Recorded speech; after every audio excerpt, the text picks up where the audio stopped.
We live in a world of increasingly lifelike machines. Sometimes they can seem clumsy, like a child learning to walk. Other times they can seem to be thinking for themselves.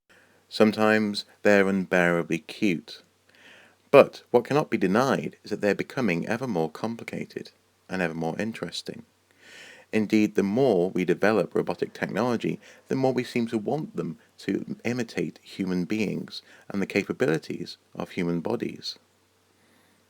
Surely this is a new challenge for the human race, a new frontier of interacting with something which isn't quite human. However, archaeology tells us different. We have indeed met creatures not unlike ourselves before, with some very important implications. Around 200,000 years ago, Homo neanderthalensis, or the Neanderthals, were thriving in Europe and the Middle East.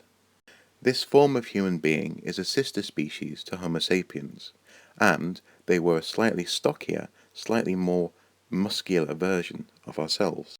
They made elegant tools using the Levallois or pressure flaking techniques, and to this day they maintain a fascination in the human psyche, for they are so very similar to ourselves. Place a human being next to a Neanderthal, and you would have been able to see the similarities. Here, for example, is Hugh Laurie, Neanderthalized, as it were. Unfortunately, when Homo sapiens did arrive into Europe and the Middle East, Neanderthals found themselves increasingly marginalized, and eventually they disappeared. The most likely culprit for this is in fact ourselves. Another interesting case study came to light in 2004, when Flores man, or Homo floresiensis, was discovered in Indonesia. In a cave, they found remnants of tool-making and the general detritus of daily life from these versions of human being. Homo floresiensis was striking in appearance because he or she was very small compared to modern humans. This dwarfism is actually seen in other creatures as well when they live on an island. Elephants, for example, can shrink to very small proportions. Indeed, rather pleasingly, the tools made by Homo floresiensis were small as well. Nicknamed the hobbits, these creatures almost certainly came into contact with Homo sapiens, and, unfortunately, they no longer exist.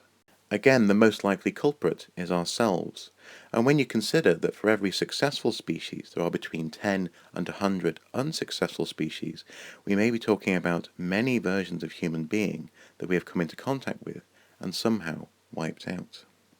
The question is, therefore, why can't we all just get along? Why is it that we still have an innate fear of that which is not quite human? Why is so much of our science fiction based around a fear of human-like creatures taking over the planet from underneath our feet? Debate rages as to the status of life if it isn't quite human. Would we, for example, ever extend human rights to a sentient machine? If we were ever to clone a Neanderthal, what rights would that creature have? Would we treat it as a lesser being, despite it, incidentally, having a larger brain than us? The simple fact of the matter is that it seems we're very uncomfortable with sharing this world with creatures that are a little bit too similar to ourselves. Indeed, we can barely share it amongst ourselves. So until these basic fears and questions have been confronted, perhaps it is unwise to rush into a future with human-like androids.